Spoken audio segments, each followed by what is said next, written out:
200-300 लोगों से हुई थी। और एक ही, और ऐसा कुछ प्लानिंग नहीं था हमारा कि इतना बड़ा हमारा कारवा बनेगा। हम जस्ट इंटरनल टीम के लिए चालू किया था, लेकिन फैलता फैलता फैलता आज पूरे इंडिया में आज 1,000 से लोग ज्यादा आते हैं। मैं इस और इस बात को मैं बहुत गर्व मानता हूँ। गर्व इसके लिए मानता हूँ कि आज के डेट में इंडस्ट्री में जितनी भी पुरानी कंपनीज है, राइट, जो लोग ऑनलाइन जूम मीटिंग के माध्यम से वर्चुअल ट्रेनिंग दे रहे हैं, वहां पे भी 1,000 लोग नहीं होते। और फ्री, वो लोग जो वहां पे जो ट्रेनिंग दिया जाता है फ्री में, वहां पे 1,000 लोग नहीं होते। ये बहुत बड़ी बात है कि बूट कैंप के माध्यम से, ई ग्रोथ एकेडमी के माध्यम से आज पेड पेड प्रोग्राम, ठीक है, नॉमिनल अमाउंट में पेड प्रोग्राम के माध्यम से 1,000 से भी ज्यादा लोग आते हैं। क्योंकि हमको इस टाइम पहली बार ऐसा हुआ कि इस टाइम हमको रजिस्ट्रेशन फोर्सफुली क्लोज करना पड़ा, लिंक को एक्सपायर करना पड़ा। ये पहली बार हमारे साथ हुआ। तो ये बहुत बड़ी अप्रिशिएट वाली बात है कि आज लोग उसको, बहुत सारी चीजें लोग बूट कैंप को एक्सेप्ट करें। माय डियर फ्रेंड, हम लोग लगातार ऑलवेज, आपने हर जगह पर इस इंडस्ट्री के माध्यम से आपके अपलाइंस, आपके सीनियर्स और बूट कैंप के माध्यम से आपने एक बात सुनी होगी, ऑलवेज ट्रेनिंग और मीटिंग का आपको पार्ट लेना है। मैं आपको एक छोटी सी कहानी के माध्यम से एक सारांश देना चाहूंगा। दोस्तों, मीटिंग और ट्रेनिंग, ट्रेनिंग से क्या होगा? ट्रेनिंग से आपका जो डेवलपमेंट होगा, क्योंकि जिसके पास नॉलेज है ना वही सक्सेस पाएगा, अगर नॉलेज नहीं है तो सक्सेस नहीं पाएगा। मैं आपको एक कहानी के माध्यम से बताना चाहूंगा कि एक व्यक्ति था, उसको जॉब की तलाश में थी। वो बहुत गरीब था, उसके घर में पारिवारिक बहुत सारी समस्या थी। उसके पास जॉब भी नहीं थी, और जॉब पहले थी वो छूट गई। तो एक व्यापारी था लकड़े का, लकड़ी का जो व्यापारी था, वो व्यापारी के पास गया था। वो लकड़ी का व्यापारी का नाम था श्याम जी। तो श्याम भाई के पास वो बंदा गया और बोला कि सर जी, शेठ जी, मुझे ना जॉब की तलाश है, मेरे पास जॉब नहीं है, और मेरे घर वाले बहुत बहुत तंगी में आ गए, घर चलाने में बहुत दिक्कत हो रही है, ठीक है, मुझे काम दिला दो। तो श्याम जी बोले कि देखिए भाई, मेरे पास ऐसा तो कोई बड़ा काम नहीं है, बट मेरा जो काम है वो लकड़ी का है। जंगल में लकड़ी का काम, जंगल की लकड़ियां काटने का मेरा काम है। और अगर आप वो कर सकते हो तो कोई इश्यू नहीं, कल से आ जाना। और दिखने में तो हट्टा कट्टा था। तो श्याम जी ने बोला ठीक है। लड़का बोला कि ठीक है सर, मैं आ जाऊंगा कल से। तो कल से वो आया। तो जैसे कल से वो स्टार्ट किया, तो जंगल में गया। जैसे जंगल में गया, फिर शाम को आता है तो देखा तो बहुत सारी लकड़ियां काट के लाया। शेठ जी खुश हो गए, क्या बात है, बंदा जबरदस्त है, इतनी सारी लकड़ियां काट के आया। ऐसे दो तीन तीन चार पाँच छह हफ्ते तक वो जाता था जंगल में। वो जब शाम को आता था तो बहुत सारी लकड़ियां काटता था। और ऑलरेडी श्याम जी के पास पहले से 4-5 लोग थे जो यही काम करते थे, लेकिन उनको जेलेसी फील होने लगी। क्यों जेलेसी फील होने लगी? लड़का नया नया आया है, हम तो इतने सालों से काम करे, फिर भी ज्यादा से ज्यादा लकड़ी काट काट के आ रहा है। तो सारे लोगों को जेलेसी फील होने लगी। फिर नेक्स्ट वीक आता है, और सेठ जी भी बहुत खुश थे श्याम जी के पास, क्योंकि सबसे ज्यादा वो लकड़ी काट के लेके आता था। फिर नेक्स्ट वीक क्या हुआ? नेक्स्ट वीक वही रूटीन चालू हुआ। वापस वो लड़का जंगल में गया और आता था।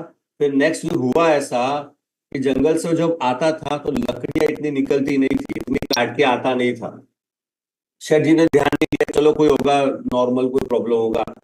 दूसरे तीसरे चौथे पांचवें दिन तक देखा जाए तो उसका लकड़ी जो पहले काटता था उससे आधी हो गई। एक बार सेठ जी ने बोला, भाई प्रॉब्लम क्या है तेरे को? अब पहले तू ज्यादा काटता था, अब कुछ काट नहीं रहा, क्या प्रॉब्लम, लकड़ी तेरी आ नहीं रही? तो वो बंदा बोला कि सेठ जी मुझे नहीं पता, मैंने तो उतनी ही कर रहा हूँ, टाइम पर आता हूँ, ठीक है, सब कुछ कर रहा हूँ, फिर भी पता नहीं लकड़ी क्यों नहीं कट रही। तो उसको भी पता नहीं चल रहा था। तो ठीक है, सेठ जी ने फिर उन लोगों को बुलाया, 4-5 लोगों को, भाई इसको क्या प्रॉब्लम है, क्यों इतनी सारी लकड़ियां, पहले इतनी ज्यादा लकड़ियां काट के आता था, अब क्यों नहीं आ रही, क्या प्रॉब्लम है? तो सेठ जी, वो जो जो 4-5 लड़के थे उन्होंने बोला, सेठ जी पहले ऐसा था कि जो नया नया आया था ना, तो उसकी कुल्हाड़ी की धार तेज थी। नया नया आया था तो उसकी कुल्हाड़ी की धार तेज थी। ठीक उसी तरह जब हम बिजनेस में नए नए होते हैं ना, तो हमारा बिजनेस अच्छा चलता है। जब इस बिजनेस में हम नए होते हैं तो बिजनेस अच्छा चलता है, हम लोग मोटिवेट रहते हैं और ग्रोथ भी होती है और अच्छा पीवी भी निकलता है। ठीक वैसे ही उसका भी नया नया था तो तेज, वो कुल्हाड़ी की धार बहुत तेज थी। फिर क्या हुआ? वो है ना, कुल्हाड़ी की धार को तेज करने के बाद कभी फोकस किया नहीं। जिसके कारण उसका लकड़ी जो काटने का जो क्षमता थी कम हो गई। और और जब उसको पता चला कि हाँ ये बात सही है, फिर नेक्स्ट वीक से उसने क्या किया, जब भी दोपहर जब भी फ्री होता है तो 1 घंटा कुल्हाड़ी की धार को तेज करता है। और जब से उसने कुल्हाड़ी की धार को तेज किया, उसकी प्रोडक्टिविटी बढ़ने लगी। ठीक उसी तरह माय डियर फ्रेंड, हमारे बिजनेस में जब आप मार्केट में निकलते हो, नेगेटिविटी फेस करते हो ना, तो दिमाग रूपी कुल्हाड़ी, ये है ना, दिमाग रूपी जो कुल्हाड़ी है ना हमारी, वो उसकी धार कम हो जाती है। और बुट कैम्प क्या करता है, वो आपके दिमाग रूपी जो कुल्हाड़ी है ना उसको तेज करने का काम करता है।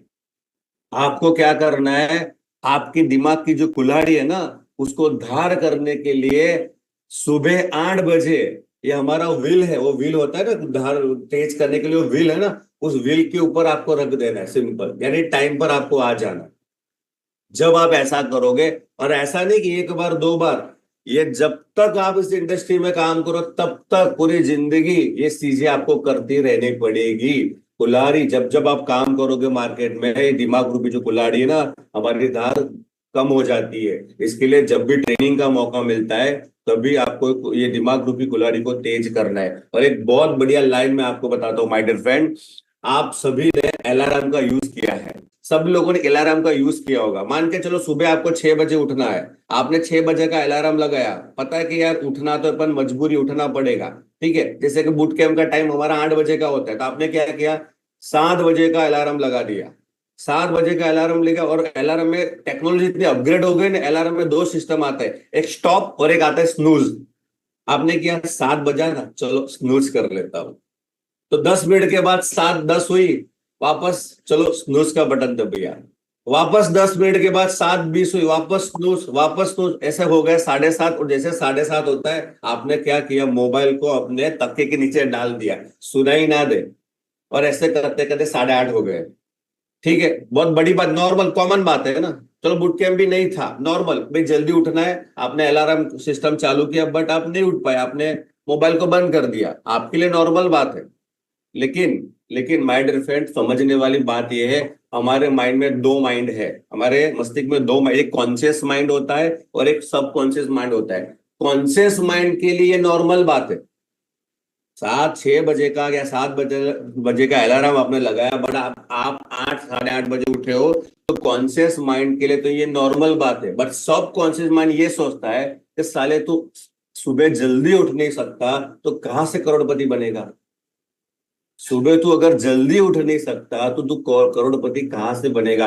ठीक उसी तरह जब भी बूट कैंप का रजिस्ट्रेशन का लिंक मिलता है, बहुत सारे लोग क्या करते पता है, आप खुद सोचना, जितने लोग यहाँ पे आए ना वो लोग भी ये कर रहे होंगे, क्या करते हैं, रजिस्ट्रेशन नहीं करते, अपना 149 बचाते हैं, पता है कि अपलाइन तो दे ही देगा, पता है कि कहीं से तो लिंक मिल जाएंगी, अटेंड कर लेंगे, क्या बड़ी बात है। बड़ी बात वो भी नहीं है, कॉन्शियस माइंड के लिए वो बड़ी बात नहीं है। पर सब कॉन्शियस माइंड क्या सोचता है, भाई साहब आप अपने जीवन के लिए, बदलाव के लिए 149 रुपए नहीं खर्च कर सकते, तो भाई साहब कहाँ से करोड़पति बनोगे। दैट इज कॉल्ड माइंड, ये बहुत बड़ी बात है। कॉन्शियस माइंड के लिए नॉर्मल बात है, पर आपका सबकॉन्शियस माइंड ने आपको ऐसा, आपने ऐसा प्रोग्रामिंग उसको दिया, मैं 149 नहीं खर्च सकता, और कौन सा सबकॉन्शियस माइंड बोलता है तू कहां से करोड़पति बनेगा। तो my dear friend, story, moral of the story, सब कुछ इनर वर्ल्ड माइंड का गेम है पूरा।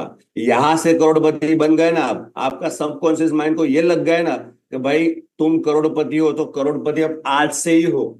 खाली एक डेट डिसाइड किया है कि भाई आने वाले 1 साल 2 साल में उसको खाली आपको एनकेस करना है। तो wish you all the best, thank you so much Prateek ji.